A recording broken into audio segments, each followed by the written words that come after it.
Há 2000 anos, uma arma simples assumia um poder sobrenatural. Muitos a desejavam. Agora existem 3. Será que alguma delas fez parte da crucificação?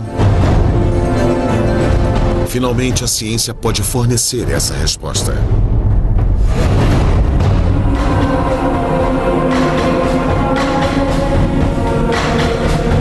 A lança que feriu Cristo.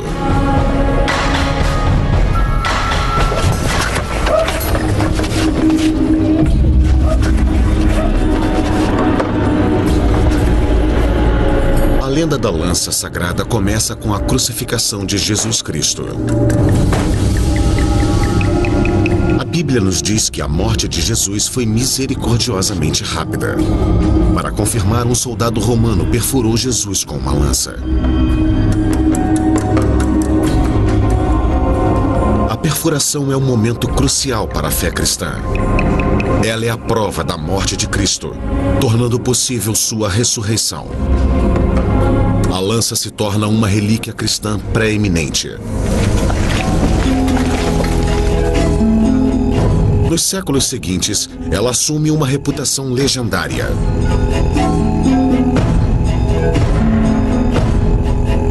Dizem que o imperador Constantino tinha a lança sagrada quando impôs o cristianismo no Império Romano.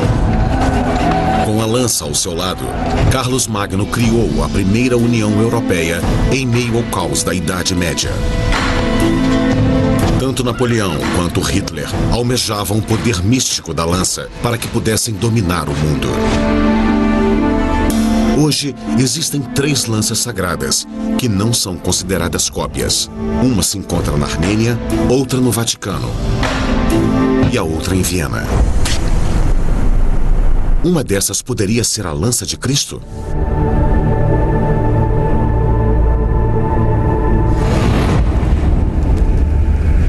O padre Peter Owen Jones, da Igreja Anglicana, sempre quis descobrir. Ele embarcou numa missão para examinar a história de cada uma das lanças, na esperança de descobrir se elas poderiam ter feito parte da crucificação. A lança, como muitos outros ícones cristãos, é uma importante parte não apenas da história cristã, mas de toda a história.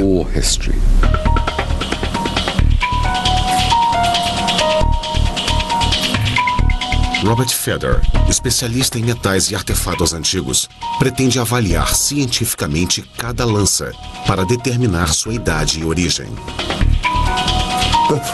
As 3 lanças, de um ponto de vista científico e histórico, apresentam um forte indício de que são de um momento bem antigo da história, possivelmente próximo à época de Jesus.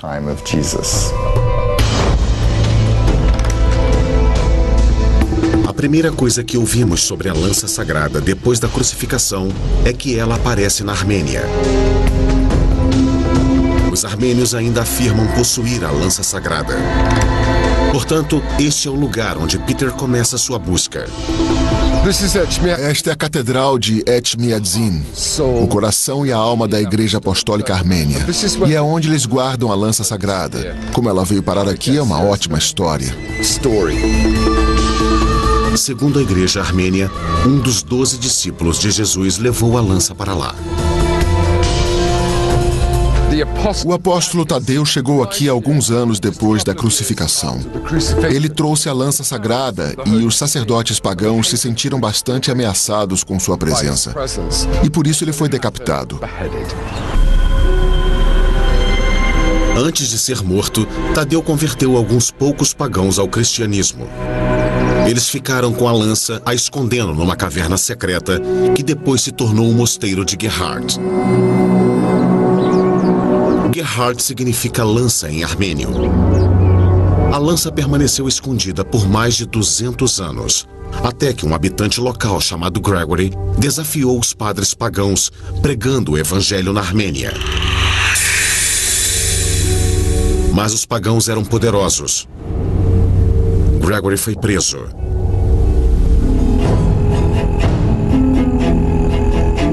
nas sombras do Monte Arará, onde a Arca de Noé desembarcou, se encontra o antigo mosteiro armênio de Khor Virap. Peter viajou até este remoto santuário para acompanhar a história de Gregory. Gregory foi torturado e arremessado em uma piscina cheia de cobras, localizada ali. E foi mantido lá por 13 longos anos.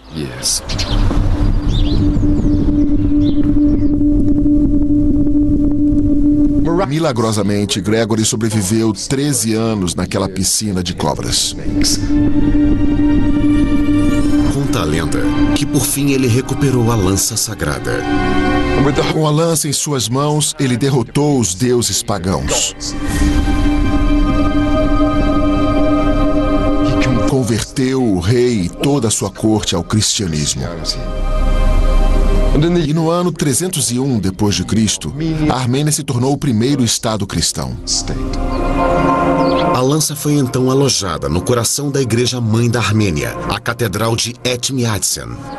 Na igreja é uma das coisas mais sagradas que temos. Apesar da igreja armênia mostrar sua lança sagrada somente a cada 7 anos, Peter recebeu permissão especial para vê-la.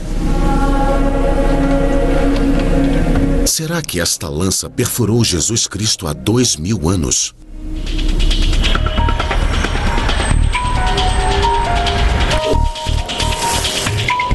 Robert Feder tem uma réplica da lança armênia.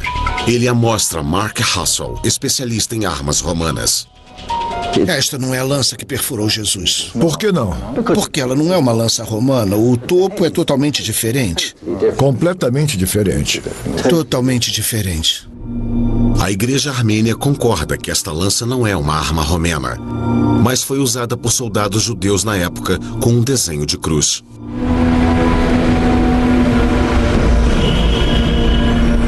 A segunda lança sagrada que Peter investiga é a do Vaticano. Aparentemente, ela trouxe a paz para inimigos mortais, os muçulmanos e os cristãos. A investigação de Peter começa aqui, nas muralhas de Constantinopla, atual Istambul. 600 anos após a crucificação, Jerusalém foi conquistada pelos persas. Então, o conto da lança do Vaticano foi dividido em 2.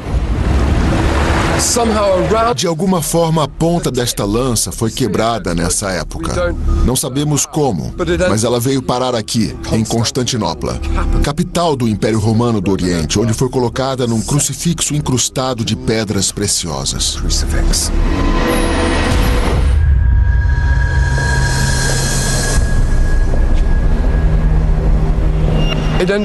Ela veio parar aqui, na antiga igreja de Santa Sofia, mas levou mais 80 anos para outra parte se juntar a ela.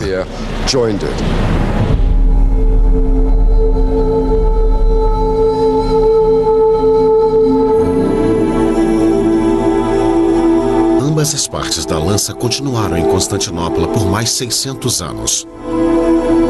Até que o rei francês Luís IX comprou a ponta da lança. Ele acreditava que essa importante relíquia oferecia a ele uma ligação direta com Deus e, consequentemente, honra e prestígio. A ponta que se encontrava na cruz foi mantida em Paris até seu desaparecimento durante a Revolução Francesa.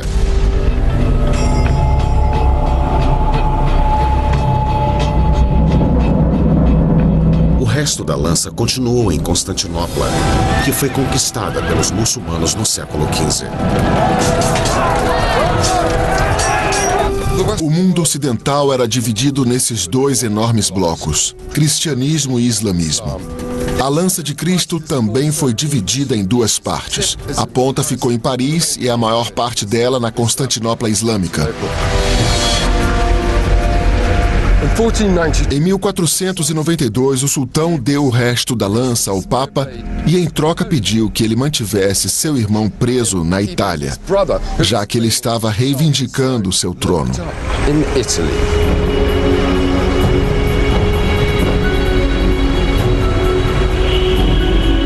Foi um incrível pacto entre líderes de duas religiões rivais. A lança sem a ponta foi levada à Basílica de São Pedro e vendida mais uma vez. O Vaticano não faz nenhuma reivindicação quanto à sua autenticidade. Se ela for a lança verdadeira, a autêntica, então nos oferece uma melhor compreensão da paixão redentora de Cristo e da misericórdia de Deus, que não busca vingança pelo mal que ele fez. Infelizmente, o Vaticano não mostra a lança, nem permite que ela seja testada cientificamente. Robert Feder foi capaz de localizar as únicas imagens existentes da lança do Vaticano. Uma série de desenhos feitos no início dos anos 1900. Ele os mostrou a Mark Russell. Essa poderia ser então uma genuína lança romana se considerarmos esse anel aqui ou isso aqui. Embora a lenda diga que as lanças da Armênia e a do Vaticano tenham um enorme impacto na história, Feder não conseguiu achar nenhuma ligação com a crucificação. Ele e Peter vão examinar agora a lança de Viena, que tem uma reputação incrível.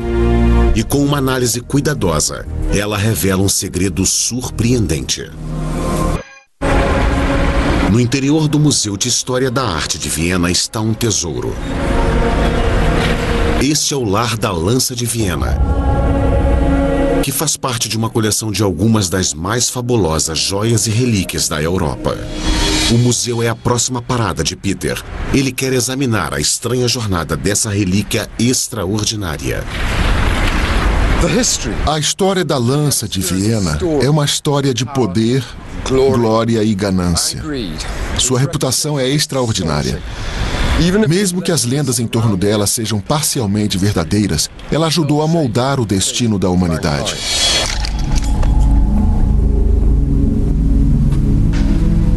Diferente das outras lanças, ela não pertence a uma igreja.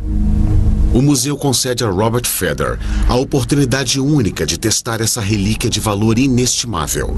Para um especialista em metais antigos não há nada melhor. O que Peter descobre o leva a uma extraordinária viagem no tempo, pela história que envolve alguns dos personagens mais poderosos e horripilantes dos últimos 2000 anos.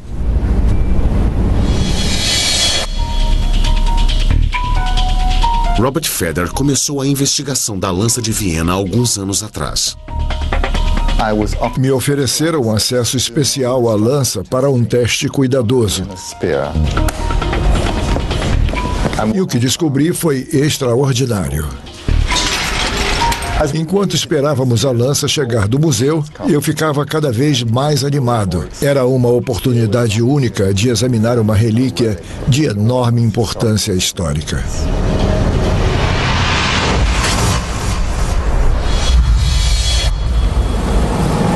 Feder não tem permissão para conduzir nenhum teste invasivo que possa danificar esta relíquia como de datação por carbono.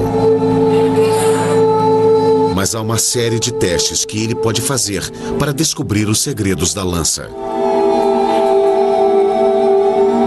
Ele começa verificando suas dimensões e seu peso. Nós precisávamos determinar se a lança se encaixava nos parâmetros de uma lança romana normal. Feder, então, verifica as propriedades magnéticas. O ímã mostra que a lança foi feita de ferro. Em seguida, ele procura resquícios na relíquia.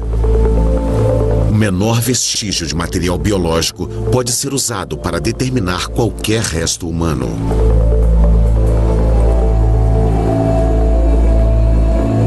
Infelizmente, a lança passou por uma limpeza em 1970. Então não há nada para ser coletado. Quando foi desmontada para a limpeza, o museu tirou uma série de fotos dela. Elas mostram que a lança é feita de várias partes diferentes. As fotos também revelam que por baixo do revestimento de ouro há um revestimento de prata escondido, com a inscrição em latim Lantia Sancti Mauriti, Sanctus Mauritius. A lança sagrada de São Maurício. Mas quem é São Maurício?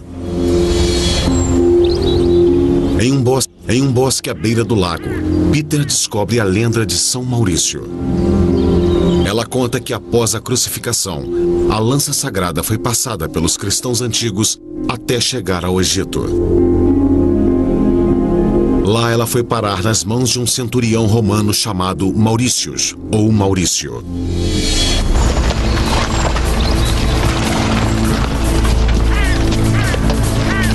Ele era cristão e comandava uma legião de soldados cristãos. A história conta que no ano 286, ele levou a lança para a Europa. O imperador romano Maximiano ordenou que Maurício e sua legião ajudassem-no a acabar com uma revolta violenta na Gália, perto do lago de Genebra, na atual Suíça. Mas quando ele chegou lá, a revolta já estava sendo duramente reprimida.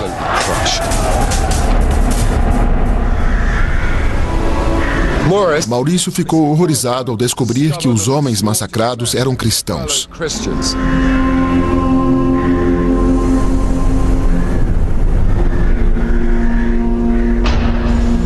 O imperador Maximiano exigiu então sacrifícios pelo sucesso da missão.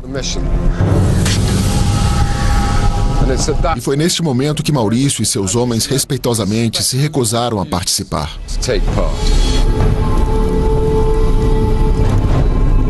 Todos os cidadãos do Império tinham que se sacrificar pelo sucesso do imperador e do Império. E o fato de que os cristãos não se conformavam com isso é visto como um crime. Enfurecido, Maximiano ordenou a execução de toda a legião. Mais de 6.000 homens foram mortos. A devoção constante de Maurício diante da morte mais do que certa se tornou o código da cavalaria para os cavaleiros medievais.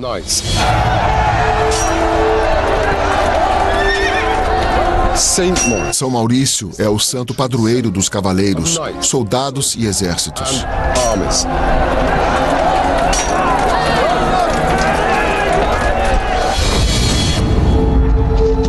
A pessoa que fez a inscrição no revestimento de prata obviamente acreditava que São Maurício carregava a lança. Mas quem foi? E por que o revestimento de prata foi colocado?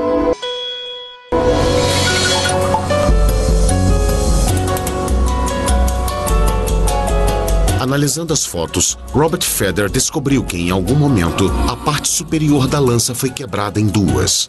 A camada de prata foi acrescentada para fortalecer a lança, depois dela ter sido quebrada. Feder acredita que a lança provavelmente foi quebrada quando foi feito um grande buraco na lâmina, a fim de inserir um tipo de prego nela. Ele passou a lâmina em uma máquina de raio-x para ter uma visão melhor do misterioso prego. Ele tem uma forma em comum. Por que o prego foi colocado na lâmina? Quem o colocou? As respostas destas perguntas levam a uma das mais importantes decisões da história.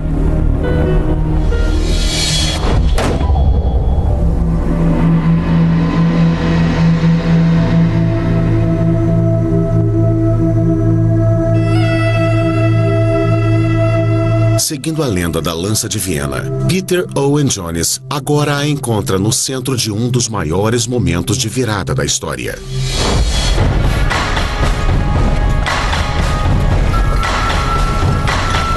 Após a execução de São Maurício e sua legião, a lança foi parar nas mãos de um homem que mudou o destino do mundo. O imperador romano Constantino o Grande. Quando Constantino apareceu, o Império Romano foi fatalmente dividido, política e religiosamente. O Império Ocidental era composto pela Itália e o Império Oriental pela Turquia. Constantino era poderoso, mas extremamente ambicioso. Ele queria fazer o Império Romano voltar a ser forte. Para isso, ele precisava unificá-lo sob o comando de um líder, ele mesmo.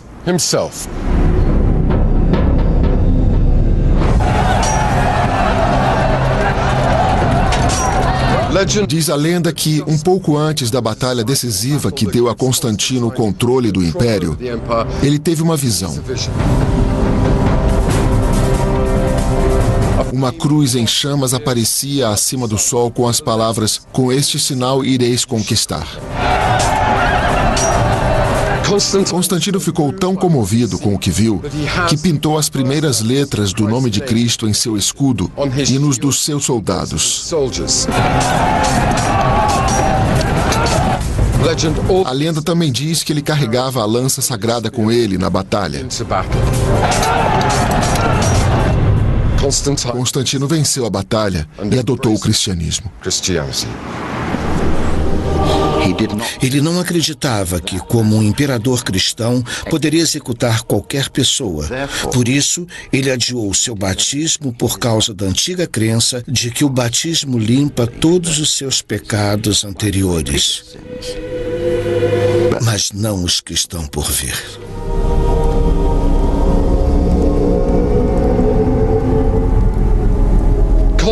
Constantino viu na nova religião uma forma de unificar seu império repartido.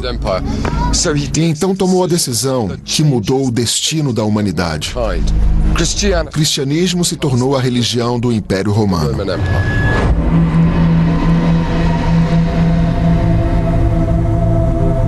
A lenda diz que ele estava com a lança sagrada quando tomou a decisão. Parece bom demais para ser verdade. Mas se ele estava levando a lança que o fez vencer a batalha, também não poderia estar com ela na hora dessa importante decisão?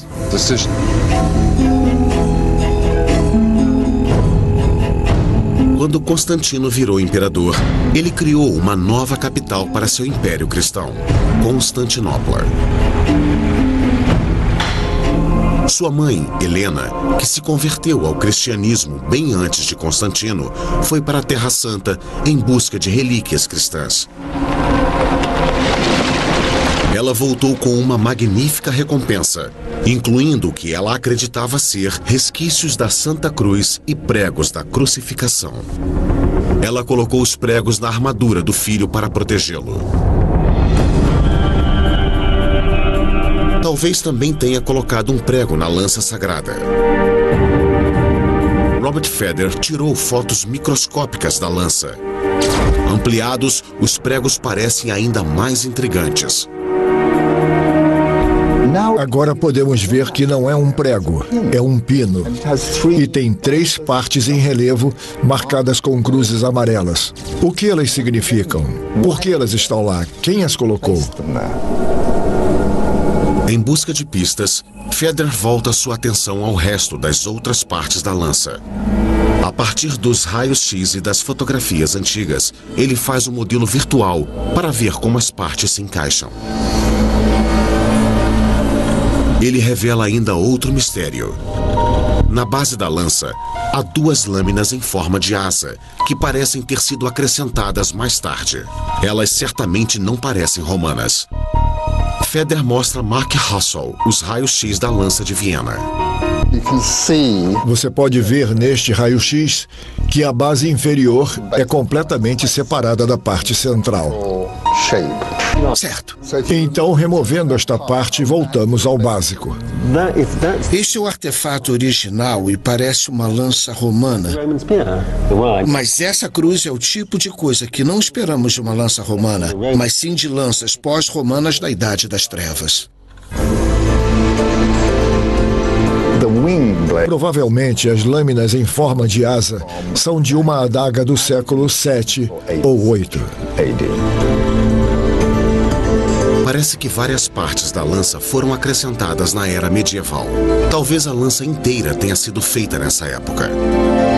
Hassel acredita que a ponta da lança possa ser romana. Talvez até seja da época de Cristo. Será que Robert Feder vai descobrir uma ligação direta com a crucificação? Traçando a história da lança de Viena, Peter Owen Jones descobriu que na era medieval ela desempenhou mais uma vez um importante papel na história.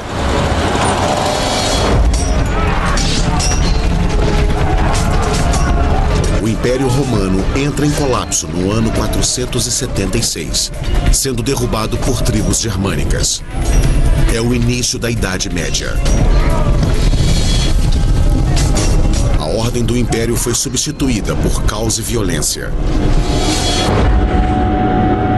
E acredita-se que foi durante este momento de medo e incertezas que muitas das partes da lança de Viena foram acrescentadas. Mas não se fala mais nada da lança sagrada por 200 anos. Até que ela apareceu nas mãos de um poderoso rei e guerreiro germânico, uma figura histórica de grande importância chamada Carlos o Grande, e também conhecida como Carlos Magno. Carlos Magno era um cristão devoto que almejava o poder e a glória da Roma antiga. Diz a lenda que ele levava a lança sagrada com ele quando conseguiu unir quase 12 atuais países europeus que naquela época estavam num estado quase constante de guerra. No ano 800, o Papa o coroou imperador desse vasto território, que se tornou o Sacro Império Romano. Carlos Magno era o homem mais poderoso da Europa. Será que foi ele quem acrescentou essas asas estranhas à lança romana? Para descobrir, Peter vai até a lança no coração do Sacro Império Romano, Nuremberg. Este é o castelo de Nuremberg. Até o ano 1500, ele serviu de lar aos imperadores do Sacro Império Romano. De acordo com um relato escrito sobre a lança na época de Carlos Magno, é bem possível que a lança estivesse com Constantino. Um bispo chamado Liutprando de Cremona escreveu no século X que a lança de Carlos Magno já havia sido de Constantino. Carlos Magno provavelmente tinha ouvido histórias sobre Constantino, que levava a essa inspiradora e poderosa lança, que também tinha unificado diferentes partes do Império Romano sob uma única religião, o cristianismo. É possível que Carlos Magno tivesse uma cópia da lança e na sua cabeça ele seria capaz de desempenhar uma tarefa semelhante.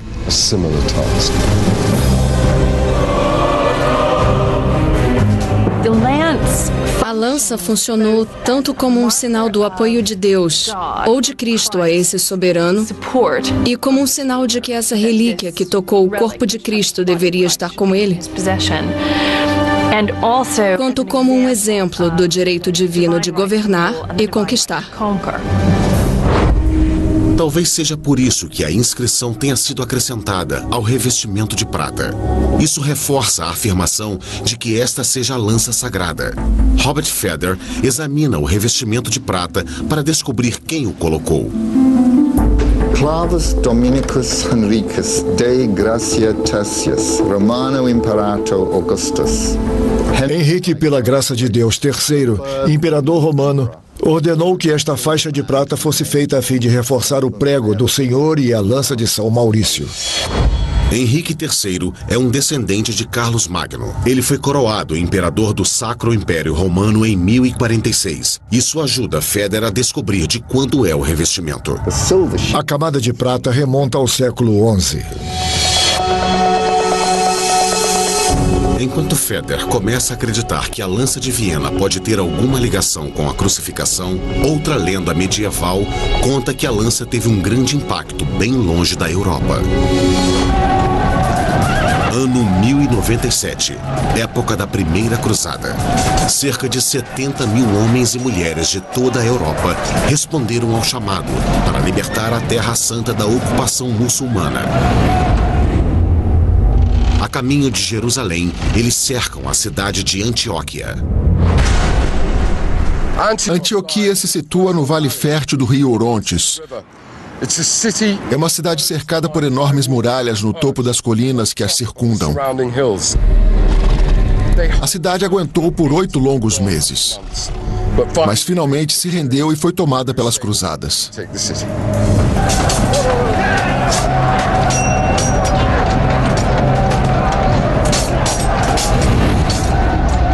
Mas logo após eles irem para as muralhas da cidade, um poderoso exército turco chegou e os cercou. Rapidamente, o desespero foi tomando conta. A água e a comida começaram a acabar. Os homens começaram a morrer. Foi neste momento que um pobre camponês chamado Pedro Bartolomeu teve uma visão. Ele dizia que Santo André vinha aparecendo para ele, dizendo que a lança de Cristo estava enterrada aqui, na Basílica de Antioquia. A Basílica não existe mais. Mas a antiga capital de São Pedro sobreviveu, cravada na montanha acima da cidade. Os cruzados começaram a cavar o chão da basílica e a encontraram. Ou melhor, Pedro Bartolomeu a encontrou. Era como um sinal de Deus. Agora eles não iam mais morrer de fome ou se render. Eles iriam lutar.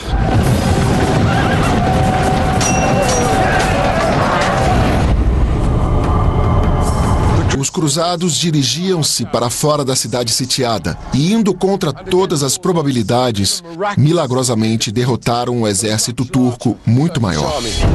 De Antioquia, armados com a lança, os cruzados vão para Jerusalém. Em seguida, os rastros dessa história desaparecem.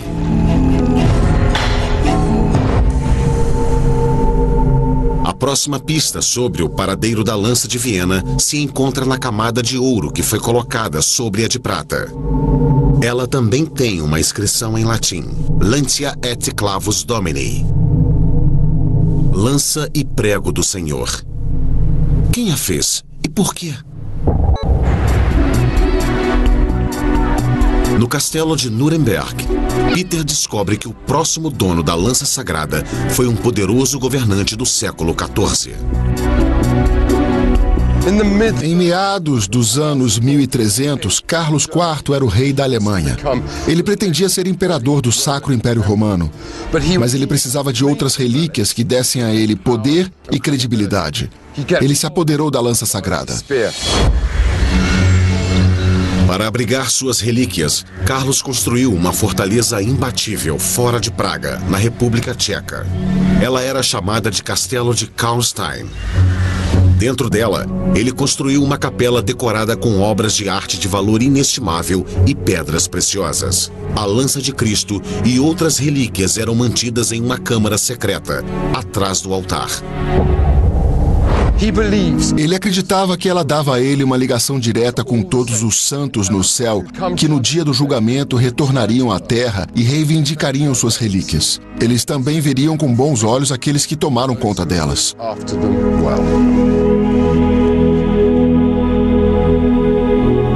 Acredita-se que foi Carlos quem cobriu o revestimento de prata de Henrique com o seu de ouro, provavelmente para impressionar os santos. O revestimento de ouro é claramente do século XIV.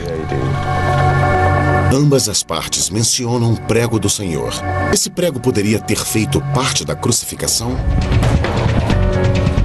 Peter Owen Jones acompanhou a lenda da lança de Viena ao longo dos séculos, passando de um poderoso governante para outro. Agora ele acompanha sua terrível decadência.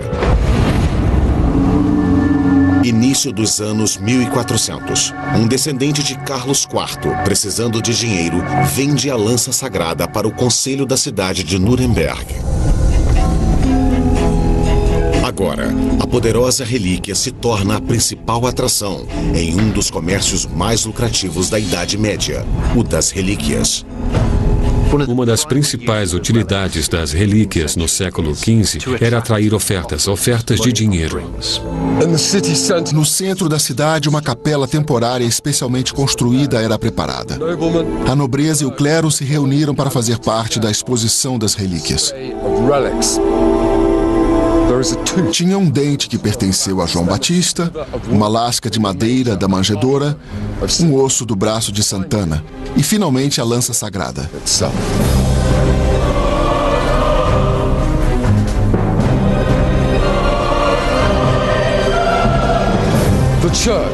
A igreja estava ganhando enormes lucros às custas dos fiéis. As pessoas estavam cansadas de serem exploradas. E com o movimento pró-reforma se espalhando rapidamente, as fortunas de Nuremberg começaram a decair. A lança foi trancada em um cofre de prata ornamentada e ali permaneceu praticamente esquecida pelos próximos 400 anos. Robert Feder ainda está em busca de alguma pista que conte algo sobre o misterioso pino na lâmina. Ele agora expõe a lança a uma pista de fluorescência de raio-x que irá analisar sua composição metálica. A fluorescência de raio-x não pode determinar precisamente de quando é o ferro. Feder precisa então confiar na opinião de Mark Hassall sobre a ponta da lança. Ela provavelmente é romana e foi feita entre o século I e o IV. Mas o pino produz uma leitura intrigante.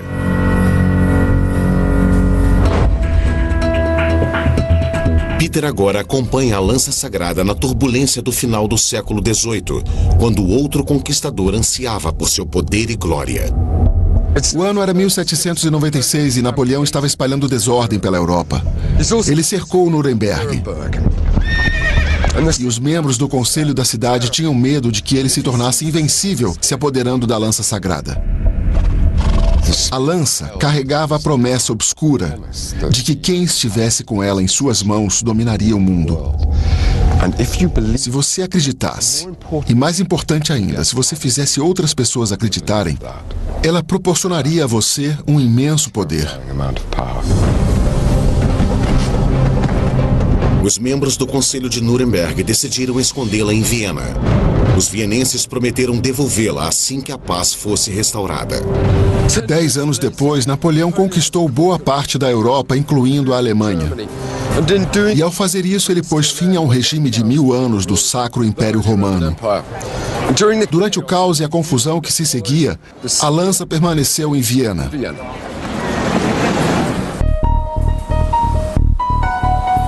Feder agora amplia os medalhões nos pinos para examiná-los. Ele descobre algo estranho. Parece haver uma ligação entre os medalhões e o resto do pino. Olhando esses medalhões bem ampliados, eles parecem estar separados do pino. Com o microscópio, podemos ver que os dois metais estão separados. E podemos ver a diferenciação, as linhas separando os dois tipos de materiais.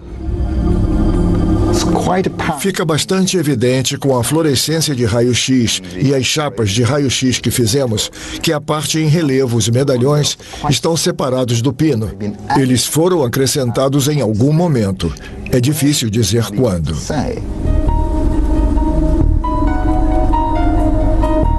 Feder agora conduz um importante teste. Ele avalia a composição metálica do prego romano do século I. Será que coincide com as dos medalhões? Se coincidir, significa que a lança de Viena apresenta fragmentos dos pregos da crucificação, talvez os que Helena trouxe da Terra Santa para o imperador Constantino.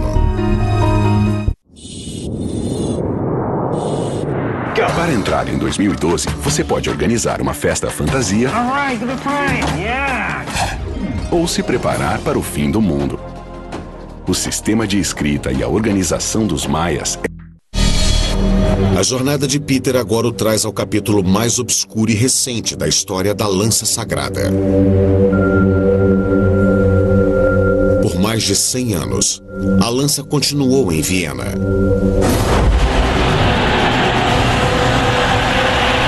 E então, em 1933, Adolf Hitler tomou o poder. 5 anos depois, ele conquistou a Áustria. Foi o primeiro passo em direção ao Império Nazista.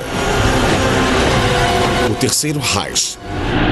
Hitler não perdia tempo na apropriação de joias e relíquias do passado glorioso do Império. A lança de Cristo agora caía nas mãos de um dos mais infames ditadores da história.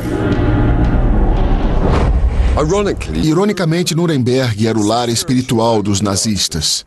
E foi para onde ele levou a lança. Numa estranha reviravolta do destino, Hitler levou a lança sagrada de volta a Nuremberg, seu lar, onde ficou por quase 400 anos. O sonho de Hitler de um império nazista durou pouco.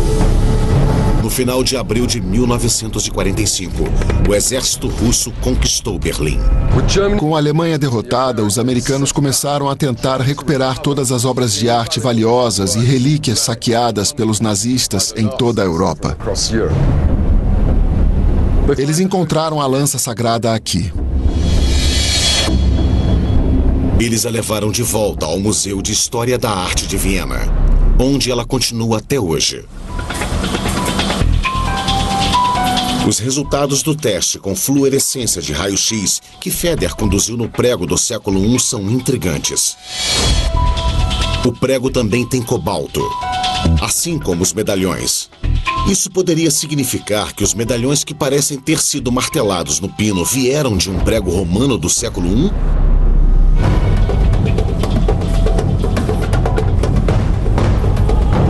Após completar uma análise detalhada do pino na lança de Viena, Robert Feder pode revelar agora o que ele descobriu.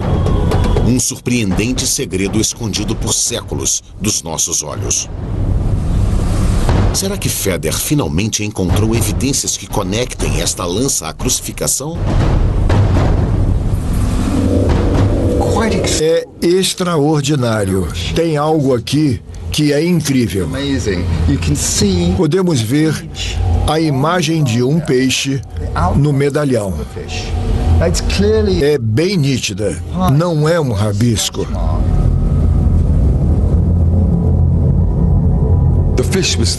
O peixe era o símbolo secreto. O símbolo secreto usado por cristãos antes de o Império Romano adotar o cristianismo. E eles usavam o símbolo porque, às vezes, antes de Constantino, eles tinham medo. Havia um grande risco deles serem torturados e executados. Talvez realçando a importância desse símbolo secreto, Feder descobriu duas letras curiosas próximas ao peixe. Atrás do peixe vemos duas letras romanas, o I e o R, com contorno duplo, o que mais uma vez reflete o tipo de escrita que veríamos em um período distante na história da escrita romana. O que elas significam é uma questão de especulação, mas acredito que signifiquem Jesus Rex, Jesus, o Rei. Sobre a cruz, vemos as letras INRI. Jesus Nazarenus Rex Iudeorum, Jesus de Nazaré, Rei dos Judeus. E as letras IR eram usadas às vezes como uma abreviação.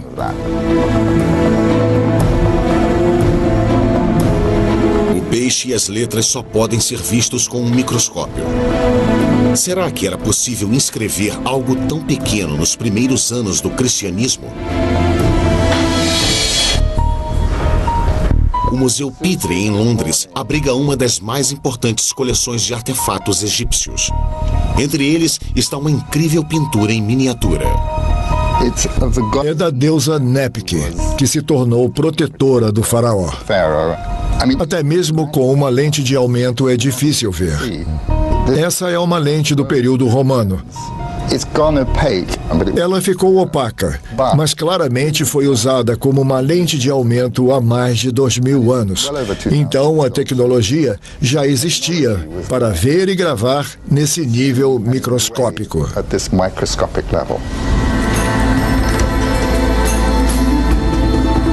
Essas descobertas levam Feder a uma possibilidade fascinante.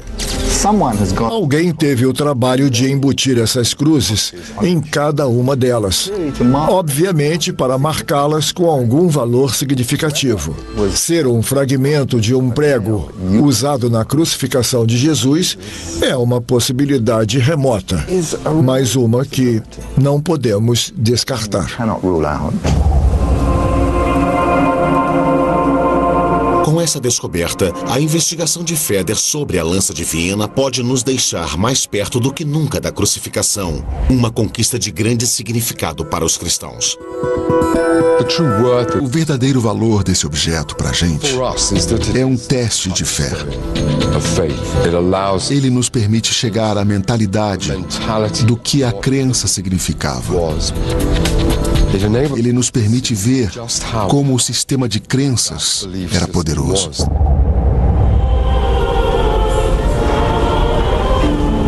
As lanças sagradas são parte história e parte lenda.